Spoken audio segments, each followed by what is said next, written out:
तो दोस्तों स्वागत है आपका फिर से हमारे एक और एक्सप्लेनेशन वीडियो में। तो आज हम बात करेंगे डीमन स्लेयर सीजन 1 के एपिसोड 6 के बारे में। तुम चाहे जहाँ भी छिप जाओ, मैं तुम्हारा पीछा नहीं छोड़ूंगा।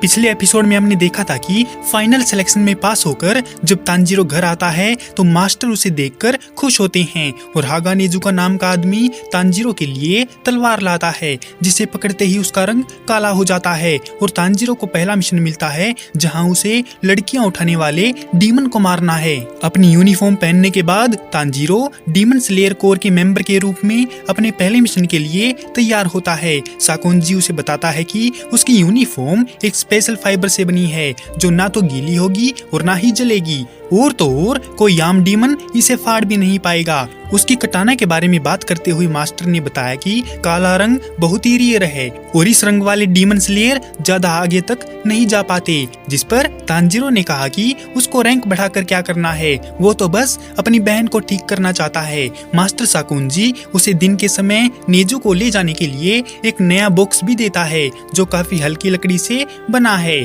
और ज्यादा मजबूत भी है। तांजीरो नेजू को बक्से में डालकर बंद कर देता है और मास्टर से अलविदा लेकर वहां से चला जाता है। जैसे ही तांजीरो नॉर्थ वेस्ट टाउन के रास्ते पर चलता है तो पूछता है कि क्या नेजू पीछे कंफर्टेबल है, लेकिन उसे कोई जवाब नहीं मिलता। तभी तांजीरो को याद आता है कि मास्टर ने बताया था कि नेजू अपनी रिकवरी के लिए सोना पसंद करती है। कुछ टाइम बाद वो उत्तर पश्चिम के शहर में पहुंच जाता है जो उसके मिशन वाली जगह है। वहां पहुंचकर तांजीरो उस लड़के काजुमी को देखता है जिसकी फियोंसे कल रात को ही डीमन के हाथों किडनैप हुई थी। तांजीरो ने ये भी देखा कि शहर के लोग उन डीमन के खौफ में बहुत ज्यादा डरे हुए हैं। तांजीरो काजुमी को रोककर उससे पूछताछ करता है तो लड़का तांजीरो को उसी जगह पर ले जाता है जहां किडनैपिंग हुई थी। तांजीरो वहां जांच करने लगता है तो उसे डीमन की हल्की हल्की स्मेल आने लगती है। काजुमी को याद आता है कि किस तरह सातोको के पापा ने उसे बढ़िया वाला धोया था जब वो उसकी किडनैपिंग की खबर उनको सुनाने गया था। तांजीरो को जांच पड़ताल करते करते शाम हो जाती है और फिर रात भी। काजुमी सजेशन देता है कि रात बहुत हो गई है, उन्हें कल ढूंढना चाहिए, लेकिन तांजीरो ये बोलकर मना कर देता है कि उसे जांच कंटिन्यू रखनी होगी क्योंकि डीमन रात को ही निकलता है। तांजीरो को एक नई स्मेल आती है तो लड़के को शक होता है कि कहीं तांजीरो डीमन स्लेयर तो नहीं है। शहर के दूसरे हिस्से में एक लड़की को उसकी माँ ने रात को घर के अंदर रहने के लिए कहा है, लेकिन जब लड़की बिस्तर पर सोने के लिए जाती है तो एक साया उसके पीछे आता है। बिस्तर पर लेटते टाइम लड़की गायब हुई लड़कियों के बारे में सोचती है कि तभी उसके नीचे एक पोर्टल खुलता है और उसमें से डीमन के हाथ निकलते हैं और लड़की का मुंह दबाकर उसको अंदर खींच लेते हैं। अचानक तांजीरो उठकर भागने लगता है जिससे काजुमी हैरान हो जाता है। तांजीरो ने बताया कि स्मेल अब तेज हो गई है और डीमन उनके आसपास है। वो छत की टाइलों के ऊपर भागने के लिए हवा में छलांग लगाता है। काजुमी उसकी ऊंची छलांग से दंग रह जाता है और उसे एहसास होता है कि तांजीरो सच में एक डीमन स्लेयर कोर्प्स का मेंबर है। दूसरी गली में उतरते हुए तांजीरो को डीमन और एक लड़की की प्रेजेंस महसूस होती है। तांजीरो सबसे तेज स्मेल से डीमन का पता लगाकर जमीन में तलवार मारता है तो वहां से पोर्टल खुलकर पानी निकलने लगता है। तो तांजीरो पानी में कुछ देखता है और उसे पकड़ लेता है, जिससे वो लड़की डीमन की पकड़ से बचकर बाहर आ जाती है। तांजीरो उसे देखकर समझ जाता है कि ये वही सुपर नेचुरल एबिलिटीज वाला डीमन है जो ब्लड डीमन आर्ट का इस्तेमाल जानता है, जिसके बारे में मास्टर ने भी बताया था। तांजीरो के गायब हुई लड़कियों की इन्फॉर्मेशन देने के बारे में पूछने पर डीमन अजीब तरह की गंदी आवाज निकालने लगता है और ये बात बताए बगैर ही वापस भाग जाता है कि डीमन को वापस इंसान में कैसे बदलें। तांजीरो लड़की को संभालने की जिम्मेदारी काजुमी को सौंपता है और उसको करीब रहने के लिए बोलता है क्योंकि उसको उन दोनों की रक्षा भी तो करनी है। तभी तांजीरो को लगा कि डीमन बाहर आ रहा है और वो वाटर ब्रीदिंग के 6th फॉर्म के साथ पहला अटैक करने की कोशिश करता है, लेकिन अपने सामने 3 डीमन को देखकर वो हैरान रह जाता है। तभी तांजीरो हवा में ही फॉर्म चेंज करके 8th फॉर्म का इस्तेमाल करता है और वाटरफॉल बेसिन से अटैक करता है।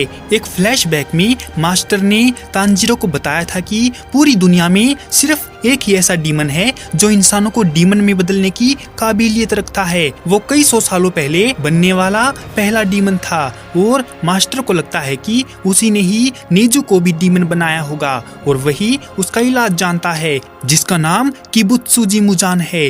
वाटरफॉल बेसिन से तांजीरो उनके कमजोर हिस्सों पर अटैक नहीं कर पाया क्योंकि उसने बीच में ही फॉर्म बदल दिया था। तांजीरो हैरान है कि ये एक साथ कैसे घूम रहे हैं, क्योंकि डीमन कभी ग्रुप में नहीं घूमते, तो हो सकता है एक डीमन ने अपने ही क्लोन बनाए हैं। तांजीरो ने डिसाइड किया कि वो इन दोनों की रक्षा करेगा और उन बेवकूफों से किबुत्सुजी मुजान के बारे में जरूर पूछेगा। उनकी तरफ आते एक डीमन के हाथ को तांजीरो WB के 2nd फॉर्म वाटर व्हील के इस्तेमाल से काटने की कोशिश करता है, लेकिन डीमन बच जाता है।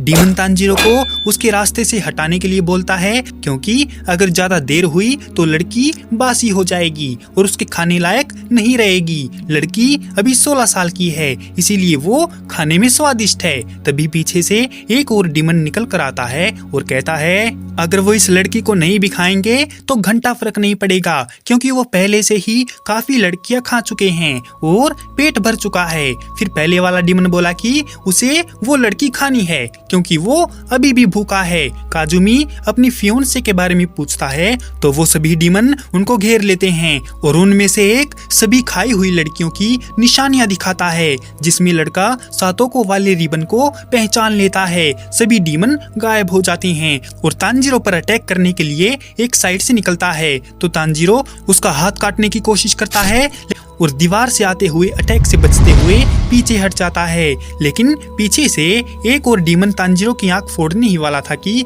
नेजू उसको एक लात मारकर उसके होश ठिकाने लगाती है। सभी डीमन समझ नहीं पाते कि एक डीमन स्लेयर के साथ एक डीमन क्या कर रही है। लात खाया और 2 सींग वाला क्लोन पीछे हट जाते हैं। नेजू को काजुमी और लड़की की ओर मुड़ती है और धीरे से उनके सिर को छूती है।